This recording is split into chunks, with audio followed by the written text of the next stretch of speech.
ভাবুন তো, আপনাকে কবরের ভিতরে শুইয়ে দেওয়া হয়েছে। ধীরে ধীরে মাটি দিয়ে কবর বন্ধ করা হচ্ছে। মানুষগুলো একে একে চলে যাচ্ছে। শেষ মানুষের পায়ের শব্দটাও ধীরে ধীরে দূরে মিলিয়ে গেল। চারদিকে তখন শুধু অন্ধকার, গভীর নীরবতা। এটাই মানুষের জীবনের প্রথম কবরের রাত। হঠাৎ সেই নীরবতার মধ্যে কবরের পরিবেশ বদলে যেতে শুরু করে। মাটি যেন কেঁপে ওঠে, এক অদ্ভুত শক্তিশালী উপস্থিতি অনুভূত হয়। ঠিক তখনই কবরের ভিতরে উপস্থিত হন দুই ভয়ঙ্কর ফেরেশতা, মুনকার এবং নাকির। তাদের চেহারা অত্যন্ত শক্তিশালী ও ভয়ঙ্কর। তাদের কণ্ঠস্বর বজ্রের মতো গম্ভীর। তারা মৃত মানুষটিকে বসিয়ে দেন। তারপর শুরু হয় জীবনের সবচেয়ে গুরুত্বপূর্ণ প্রশ্ন। প্রথম প্রশ্ন, তোমার রব কে?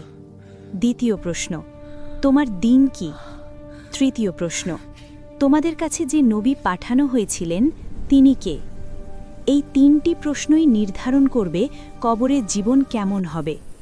যদি মানুষ পৃথিবীতে ঈমান নিয়ে জীবন কাটিয়ে থাকে, আল্লাহর নির্দেশ মেনে চলে, সৎ কাজ করে, তাহলে সে সহজেই উত্তর দিতে পারবে।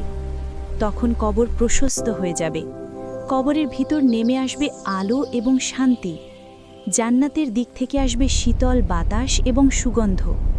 কিন্তু যদি কেউ পৃথিবীতে সত্যকে অস্বীকার করে, অন্যায় ও গুনাহে জীবন কাটায়, তাহলে সে কোনো উত্তর দিতে পারবে না। তখন কবর সংকীর্ণ হয়ে যাবে, অন্ধকার আরও ঘন হয়ে উঠবে। এই কারণেই বলা হয় কবর হলো আখিরাতের প্রথম ঘর।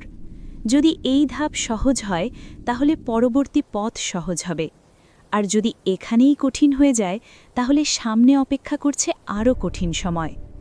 তাই মানুষকে সব সময় মনে রাখতে হবে, একদিন আমাদেরও সেই প্রশ্নগুলোর মুখোমুখি হতে হবে।